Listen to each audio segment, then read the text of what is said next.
Now to our nation's food supply. Many meat processing plant workers are now protesting orders to remain on the job. At least 22 facilities are currently closed because of COVID-19 outbreaks, and some workers are now saying they will not go back without better testing and safety measures. ABC's Matt Gutman has the latest. Tonight, a first glimpse inside a meatpacking plant. Workers crowded shoulder to shoulder at a George's poultry plant in Arkansas.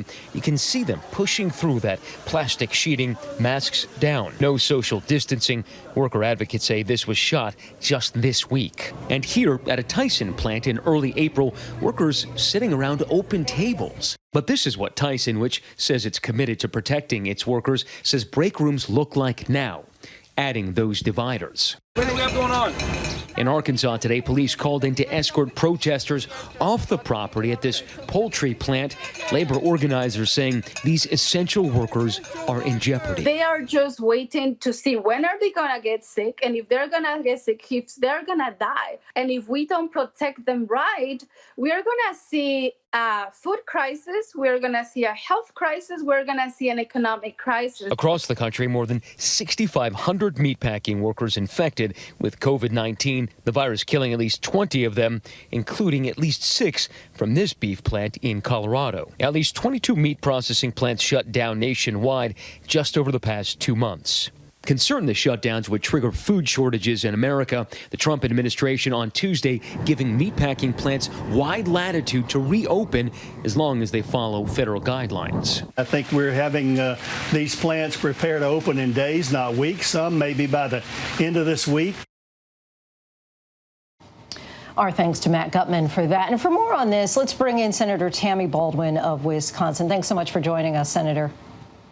My pleasure. So your home state of Wisconsin has certainly been hit by this issue as a beef plant in Green Bay has temporarily closed after COVID-19 outbreak there with at least 290 confirmed cases. So let's first ask you, what more can and needs to be done to ensure that workers are safe?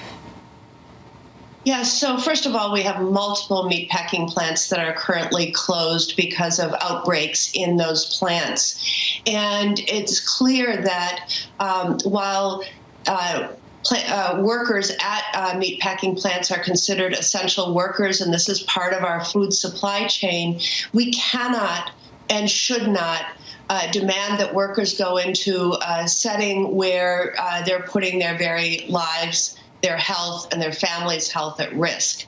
And once a plant does have to close because of an outbreak, there has to be thorough sanitizing, but also we have to be assured that as they reopen, that they're putting in the very basic elements of what you need to maintain social distancing, whether it's masking, gloves, and appropriate break rooms, et cetera. None of this was in place, and there's no mandate on the part of the very agency that looks out for worker safety and worker health, OSHA. There's no mandate right now about emergency temporary standards for work during this pandemic. So let's go one step further with that, because I want to get your reaction to President Trump's executive order invoking the Defense Production Act to keep meat packing plants open.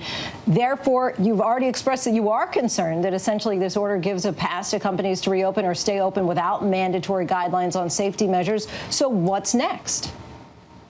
Well, first of all, some of what he has ordered is literally impossible. If you have a third or more of your workforce who's sick and unable to come into work, you can't reopen.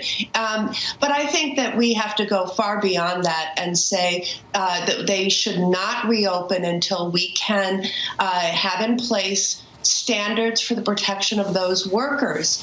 Just today, the Agriculture Secretary said that some plants will be ready to reopen in days. Is that enough time to get proper safety measures put in place? And should these plants still be following guidance from local and state officials if there is another outbreak? So certainly, if a plant has been down and is being sanitized top to bottom, and you have a workforce that has tested negative and is healthy enough to be at work, that's in part what we need. But I don't think anyone should be asked to take their health and lives, make themselves and their families at risk until we have these adequate safeguards. And then on the flip side, what do you say to farmers and ranchers in your state who say that they're being hurt if these plants can't stay open and there's a backlog in processing animals that they're raising? How do you strike the right balance?